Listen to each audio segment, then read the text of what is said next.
Άρχισε το μεγαλύτερο πείραμα στην ιστορία της ανθρωπότητας. Στραμμένα στη Γενέβη τα βλέμματα της παγκόσμιας επιστημονικής κοινότητας, καθώς ξεκίνησε στο ερευνητικό κέντρο ΣΕΡΝ το μεγαλύτερο πείραμα του αιώνα.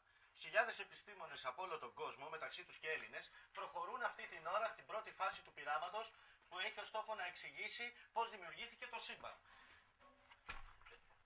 Σκεπτικιστές εκφράζουν τους φόβους ότι το πείραμα θα δημιουργηθεί μια μαύρη τρύπα που θα καταπιεί τη γη.